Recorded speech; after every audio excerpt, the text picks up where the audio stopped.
झूठ एक ऐसा क्षणिक सत्य है जो सत्य का वेश धारण कर कुछ समय के लिए या एक सीमित समय तक अपना वर्चस्व बनाए रखने में समर्थ होता है। लेकिन इस दुनिया में कुछ ऐसे झूठ भी है जिन्हें बार बार इतने यकीन के साथ कहा या प्रचारित किया गया है कि आज वो झूठ सत्य से भी बड़ा सत्य बन गया है। अर्थात आज वो झूठ नहीं रहा, आज वो झूठ पूरी तरह से सत्य में रूपांतरित हो गया है या एक परम सत्य के रूप में ख्याति प्राप्त कर चुका है या एक शाश्वत सत्य के रूप में अमर हो गया है। आज का यह वीडियो हमारा पहला एपिसोड होने जा रहा है जिसमें हम एक ऐसे सत्य से परिचित होंगे जो लंबे समय से झूठ की नींव पर खड़ा है और संभवतः आगे भी अपनी यथास्थिति बनाए रखेगा। नेपाल हमारा सबसे नजदीकी पड़ोसी देश है जो मुख्यतः 4 कारणों से प्रसिद्ध है। सबसे पहले भगवान शिव के पशुपतिनाथ मंदिर के कारण, दूसरा भगवान गौतम बुद्ध की जन्मस्थली के कारण, तीसरा राष्ट्रीय ध्वज के आकार के कारण। नेपाल का राष्ट्रीय ध्वज विश्व का एकमात्र राष्ट्रीय ध्वज है जो आकार में आयताकार नहीं है। और चौथा सागर माथा के कारण। आप में से बहुत से लोग सागर माथा नाम से परिचित होंगे। हिमालय पर्वत श्रृंखला की सबसे ऊंची चोटी नेपाल में सागर माथा के नाम से जानी जाती है, जिसका अर्थ है गॉडेस ऑफ द स्काई।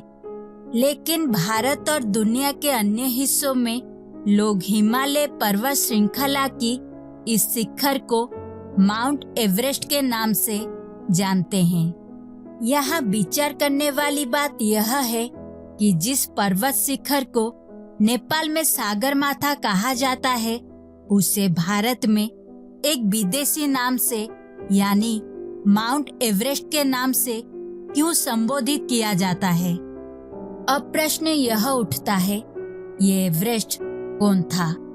क्या उसने सागर माथा की खोज या उससे संबंधित किसी शोध या सर्वेक्षण में कोई महत्वपूर्ण योगदान दिया था? एवरेस्ट एक ब्रिटिश सर्वेक्षक और भूगोलवेत्ता था जिसका पूरा नाम कर्नल जॉर्ज एवरेस्ट था और उसने 1830 से 1843 तक ब्रिटिश ईस्ट इंडिया कंपनी द्वारा शासित भारत के सर्वेयर जनरल के रूप में कार्य किया।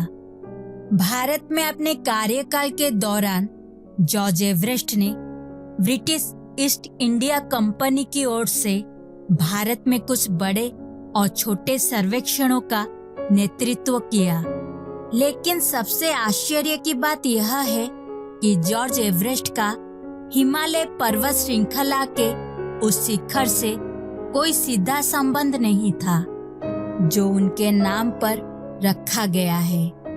यहाँ मजेदार बात यह है कि जॉर्ज एवरेस्ट ने अपने पूरे जीवन में उस पर्वत शिखर को कभी नहीं देखा, तो फिर विश्व की सबसे लंबी पर्वत चोटी सागर माथा की विस्तृत जानकारी विश्व को किसने दी? दुनिया को सागर माथा की ऊंचाई के बारे में बताने वाले पहले व्यक्ति या गणितज्ञ एक भारतीय थे। सागर माथा की ऊंचाई की गणना करने वाले उस भारतीय गणितज्ञ का नाम है राधानाथ सिकदर। अब प्रश्न यह है कि यदि राधानाथ सिकदर ने सागर माथा की ऊंचाई की गणना की थी तो सागर माथा का नाम एवरेस्ट कैसे पड़ा? दरअसल राधानाथ सिकदर एक जन्मजात समस्या से पीड़ित थे।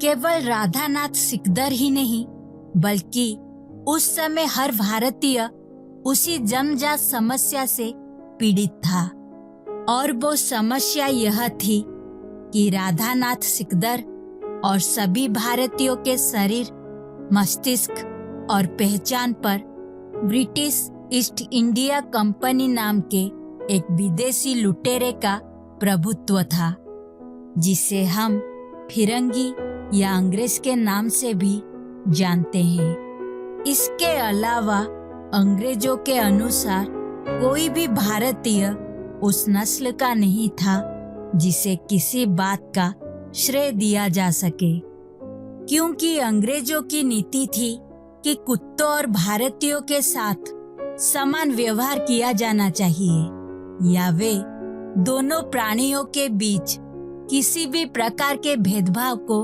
बढ़ावा नहीं देना चाहते थे।